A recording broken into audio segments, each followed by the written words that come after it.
Oi, eu sou a Emily e nesse vídeo vamos conversar um pouquinho a respeito dos quantis. Mas o que vem a ser isso? Como a gente viu no vídeo anterior da mediana, eu vou deixar ele no card aqui em cima para você ver. É um vídeo sobre média, moda e mediana. Vale a pena você aprender porque a gente vai precisar desse vídeo especificamente para os próximos vídeos que virão. Mas a mediana, igual a gente já estudou, ela é um valor que ela vai separar o nosso dataset em dois conjuntos iguais na quantidade, né? 50% dos valores vão ficar abaixo daquele valor da mediana e 50% dos valores vão ficar acima daquele valor da mediana, certo?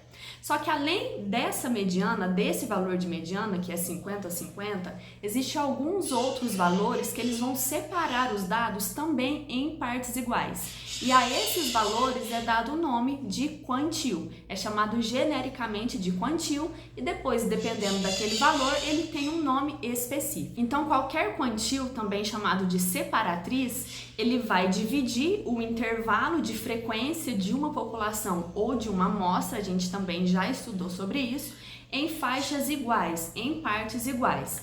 Quais são os quantis que existem, né, que são os mais utilizados? Tem o tercil, que cada parte dele vai corresponder a 33,3% dos dados.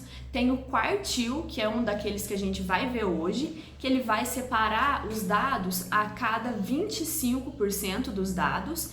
Tem o quintil, que ele vai separar em 20% dos dados, o decil, que ele vai separar em 10%, o duocil, que ele vai separar em 8,33% dos dados, e o percentil, que é o segundo que a gente vai estudar aqui, que ele vai separar em 1% dos dados. Então, igual eu já adiantei, a gente vai estudar aqui mais a fundo a questão do percentil, que vai separar os dados a cada 1%, e o quartil, que vai separar os dados a cada 25%.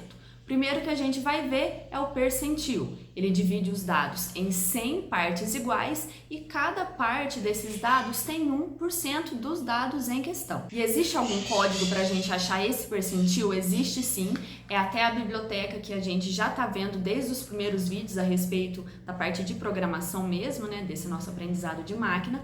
É a biblioteca NumPy, em que ela tem a funçãozinha aqui, olha, percentile. Você vai passar para ela qual que é o conjunto de dados que você quer que ela faça essa análise e qual que é o valor do percentil que você quer. Aqui eu passei aqui 85.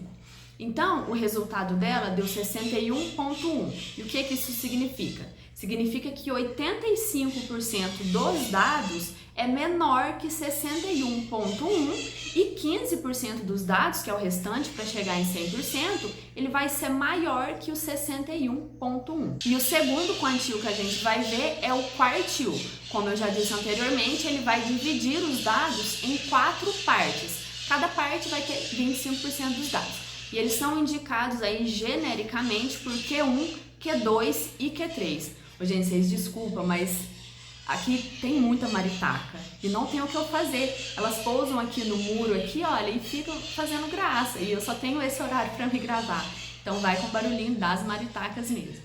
Mas enfim, eles são indicados por Q1, Q2 e Q3, que é o quartil 1, o quartil 2 e o quartil 3. Se você já está ligado aí com os vídeos anteriores, o Q2, o nosso quartil 2, ele é a mediana, porque ele vai separar os dados aqui, olha, vai ser esse daqui, né? Ele vai separar os dados de forma que 50% dos valores vão ficar abaixo dele e 50% dos valores vão ficar acima dele, o Q2. No percentil tem isso também, e aí é o percentil 50, que 50% dos valores vão ficar abaixo e 50% dos valores vão ficar acima. Então, o percentil 50 é a nossa mediana também. Qual que é a parte do código para achar um quartil? A NumPy também tem esse quartil, né, essa funçãozinha para encontrar o quartil, só que em vez de você passar um número inteiro para ela, você vai passar um número quebrado, e ele vai ser de 25 e 25%, né, de 25 e 25. Então eu tenho para passar para ela ali o 0,25, o 0,5, que é o segundo quartil, e o quartil 3, que é o 0,75. Então aqui ele resultou que o quartil 0,75, né, 0,75, o terceiro quartil, ele é 16. E o que isso significa? Significa que 75% dos valores vão estar abaixo do valor 16 e 25% dos valores vão estar acima do valor 16. Acho que agora elas deram uma folguinha aqui pra gente. Mas em relação às fórmulas matemáticas, né, do quartil e do percentil, eu tinha dito no vídeo anterior que como a gente está trabalhando com essa parte mais matemática, eu ia trazer aqui demonstrando todas as fórmulas direitinho para a gente conseguir compreender o que a biblioteca ela está fazendo por trás dos panos ali. Né? E aí no próximo vídeo eu já não trago, meu Deus, cadê a fórmula? Mas aconteceu uma coisa muito peculiar aqui e eu vou descrever aqui o que aconteceu a partir de agora no vídeo, então se você tiver interesse em saber o porquê que eu não trouxe a fórmula, é só você continuar acompanhando aqui, tá? Mas acontece o seguinte, o quartil, ele não tem uma fórmula, meio que para você encontrar, você vai encontrar primeiro a mediana do teu conjunto de dados completo, e aí você vai ter o seu quartil 2, né, o quartil 50. Para você encontrar o Q1, um quartil 25, é só você tirar a mediana aqui de novo, olha.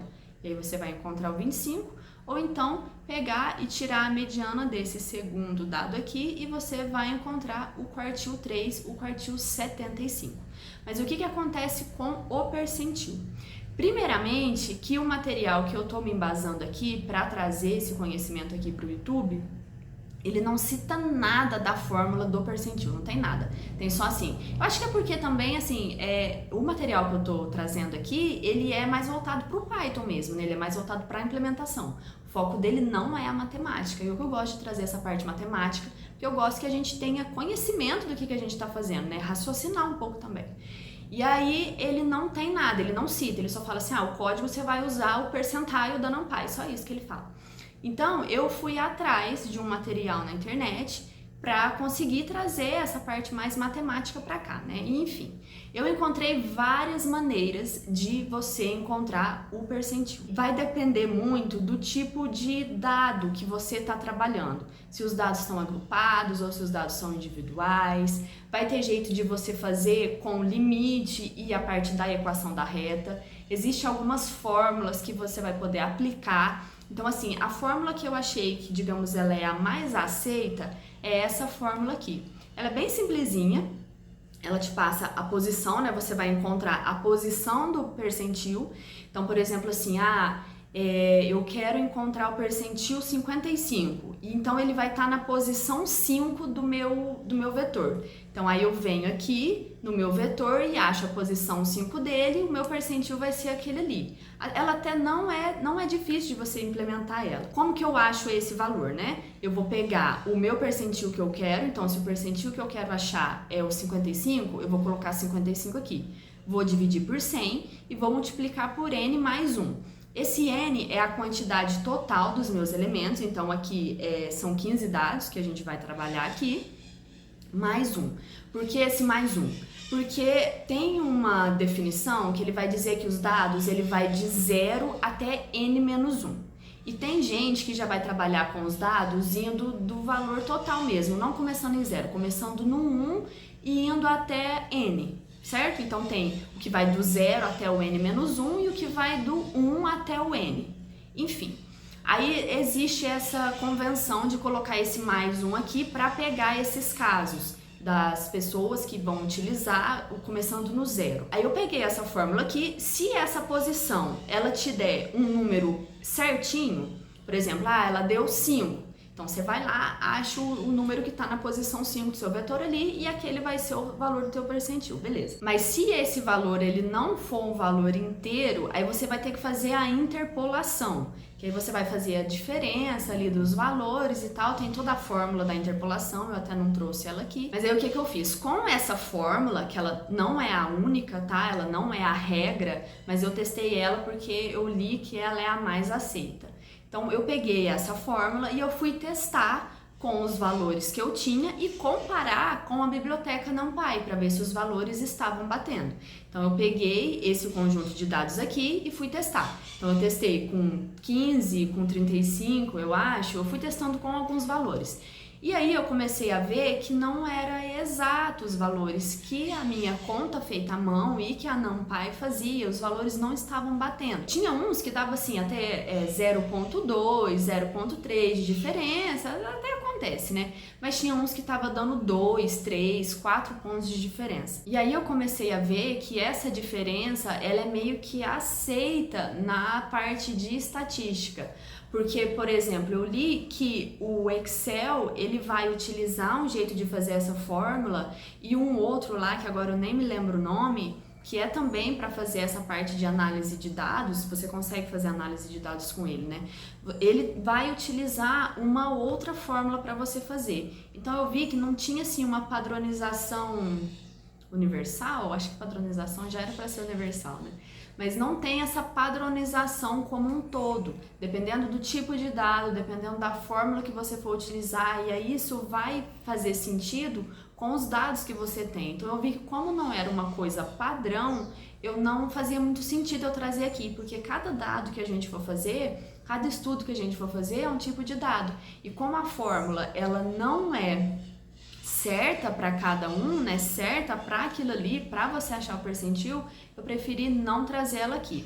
Mais para frente, quando a gente estiver estudando, eu senti que esse conhecimento, esse detalhe da fórmula, ele vai fazer diferença pra gente, aí eu vou atrás, né, de um, sei lá, professor de estatística, alguma coisa nesse sentido, para tirar essa dúvida maior a respeito da fórmula. Mas, por todo caso, a gente vai trabalhar com a biblioteca NumPy, é ela que a gente vai pegar como base. Então, o que ela oferecer pra gente vai ser a fórmula que a gente vai utilizar e o que ela fornecer aqui vai ser a nossa base, né? Vai ser o nosso percentil. E eu tive mais certeza ainda dessa decisão, meio que de abandonar a fórmula do percentil por enquanto, depois que eu vi isso daqui, olha, na própria biblioteca. Na parte de baixo aqui, ela vai falar qual que é o percentil para diferentes métodos e dados. Então, o valor do percentil estimado, ele vai mudar. Diferente aqui, olha, tem vários métodos que você vai poder utilizar ali na hora de fazer a análise, né?